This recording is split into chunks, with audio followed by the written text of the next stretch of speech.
Robert De Niro read the last line of the letter, set it down on the desk in front of him, and went completely still. Not the stillness of a man collecting himself. Not a pause for effect. The stillness of a man who has just been struck by something that arrived from a direction he was not watching, and whose body has responded the only way a body can when the mind is suddenly elsewhere. His hands remained flat on either side of the paper. His eyes did not move from the final line. The letter sat between his hands like something delicate, like something that might dissolve if he looked away. Jimmy Fallon opened his mouth. Nothing came out. He tried again. His lips moved without producing sound, finding and losing words, reaching for something professional and appropriate, and coming back with nothing, because there was nothing appropriate for this. There was only this moment, and the man sitting across from him, who had gone somewhere that television could not follow. 300 people watched Robert De Niro sit in that chair, without moving and without speaking, and for 41 seconds. The Tonight Show ceased to be a television program and became simply a room where something true was happening. It was a Wednesday night taping. November 2023. The Tonight Show starring Jimmy Fallon. Robert De Niro was the guest, 80 years old, still carrying himself with the particular density of a man who has always occupied space differently than other people, present in a way that makes everything around him slightly more real. The audience had been anticipating this for weeks. You do not get Robert De Niro on a late-night couch very often. When you do, you pay attention. The interview had been remarkable from the first exchange, candid, sharp, occasionally funny in the flat affect way that is entirely his own. Jimmy was loose and grateful. The roots were warm. Every person in that studio felt the specific pleasure of being in a room where something good was happening, and knowing it while it was happening. Then Jimmy reached beneath his desk and lifted an envelope. White, standard, the kind of envelope that could contain anything. He held it across the desk without preamble and said only, "This was sent to the show last month. The sender asked that you read it tonight." Robert De Niro looked at the envelope. He looked at Jimmy. He took it. He opened it the way he does everything, without ceremony, without performance, with the focused deliberateness of a man who takes things seriously because he has always taken things seriously. He unfolded the letter inside. He began to read. The audience watched his face, and his face did what Robert De Niro's face very rarely does in public. It changed. Not dramatically. Not in the large theatrical way of a lesser man, in the small internal way of someone who is fighting something and losing. A slight tightening around the eyes, a barely perceptible drop of the jaw. His left hand, which had been holding one edge of the letter loosely, gradually tightened until the paper creased. He read to the bottom of the page. He turned it over. He read the other side. He set it down. And he went still, and the entire studio froze. The entire studio froze. The roots stopped. A camera operator lowered his camera slightly, and then raised it again, as if he didn't know what to do with his hands. The director in the control room did not cut away. Jimmy Fallon's mouth opened, and nothing came out. And he sat in the silence with the letter between them, and felt tears begin moving down his face for reasons he could not yet name, understanding only that whatever was in that letter had done something to Robert De Niro that nothing else had managed to do in 41 seconds of live television, and that whatever it had done was real and irreversible and deserved the space the silence was giving it. Was it bad news? Was something wrong? Was the letter from someone who had hurt him, accused him, someone whose name had produced that reaction? 300 people sat in the dark and felt the same uncertain helplessness. wanting to look, unable to look away, not knowing whether what they were watching was grief or shock or something else entirely for which the language had not yet been invented. And then Robert De Niro picked the letter back up. He read the last line again, his lips moving very slightly, silently. He set it down once more. He pressed his right hand flat over the page. And he said, in a voice that was barely above a whisper, but that the microphone caught with perfect clarity, "How is she?" To understand what happened next, you need to understand what happened in 1964. Robert De Niro wasn't always Robert De Niro. The 2 Oscars. The 40 years of work that redefined what American screen acting could be. The name that has become its own kind of adjective in the language of film. Before all of that, there was a boy in Little Italy, 20 years old, living in a cold water apartment on Kenmare Street, going to auditions that led to nothing, eating badly, sleeping badly, certain with a certainty that operated entirely below the level of reason that he was meant to do this work, and having almost nothing yet to show for it. He had been studying with Stella Adler. He had been reading everything he could find. He had been walking the streets of Lower Manhattan in the early mornings the way young actors walk streets, observing, absorbing, trying to understand through his feet what he could not yet understand through his craft. The way people moved and held their bodies and occupied their small portions of the world. He was not yet known to anyone except himself, and even that knowing was still provisional, still conditional, still dependent on a future that had not yet agreed to arrive. On a Thursday afternoon in February 1964, he walked into a community theater on Mulberry Street to audition for a production of nothing important. A small play, a handful of performances, no money, no audience to speak of. The kind of audition a young actor takes, because you take every audition when you are 20 and unknown, and the work itself is the only thing you have to offer. He was given a scene. He sat in a folding chair in a bare room and read it twice, and then looked up. Margaret Russo was 70 years old that afternoon, a retired seamstress from the neighborhood who had been involved with the community theater for 11 years, who served on the selection committee because she loved stories and because the theater gave her somewhere to be on Thursday afternoons now that her husband was gone and her children were grown. She was not a trained critic. She was not a director. She was a woman from the neighborhood who knew, in the way that some people know, when something was true. She watched the boy read the scene. He did not perform it. He inhabited it. He became, in that folding chair, in that bare room, someone else entirely. And then he came back, and Margaret Russo sat very still and felt the particular sensation she had only felt a handful of times in her 70 years. The sensation of watching someone do the thing they were put on earth to do, and doing it without yet knowing it, which is the purest form it ever takes. He did not get the part.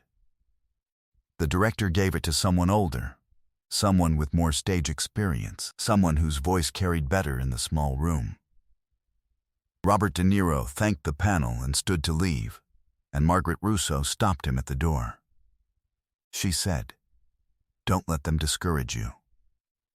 He looked at her with the wariness of a young man who has been handled by adults offering consolation and has learned to distrust it. She said, "I've been watching people try to do what you just did for 11 years, and I've seen it done the way you just did it exactly twice. You're going to be one of the ones who makes it. I need you to hold on to that on the days it doesn't feel true." He didn't know what to do with that.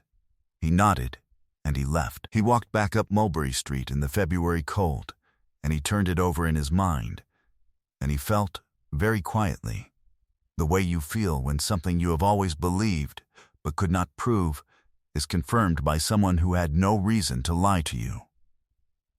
She was not beautiful and not powerful and not connected to anything that could help him. She was a woman from the neighborhood with a good eye, and no agenda, and nothing to gain.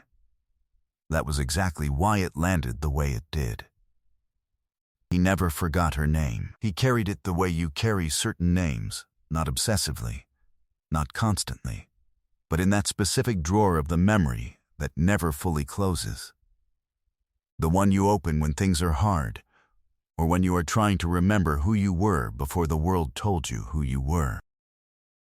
Margaret Rousseau, Mulberry Street, February 1964. He had tried to find her twice. Once in the 1970s, when the work had begun to accumulate into something undeniable, and he had thought about the people who had been there before the accumulation. Once in the 1980s, by which point the neighborhood had changed so completely that the theater on Mulberry Street was a restaurant and no one remembered a selection committee or a woman named Margaret Rousseau. He had let it go. He had carried it instead, the way you carry the things you cannot resolve, with gratitude and without closure. Margaret Rousseau died in 1991. She was 97 years old. She had lived long enough to watch Robert De Niro win both his Oscars. She had watched him on television, in her daughter's living room in Bay Ridge, Brooklyn, with her hands folded in her lap. And she had felt again that same sensation. The things she had seen in the folding chair in 1964, matured and mastered, and enormous now, given to the whole world instead of a bare room on Mulberry Street. She had not told anyone about the Thursday afternoon. It had not seemed like the kind of thing you told people.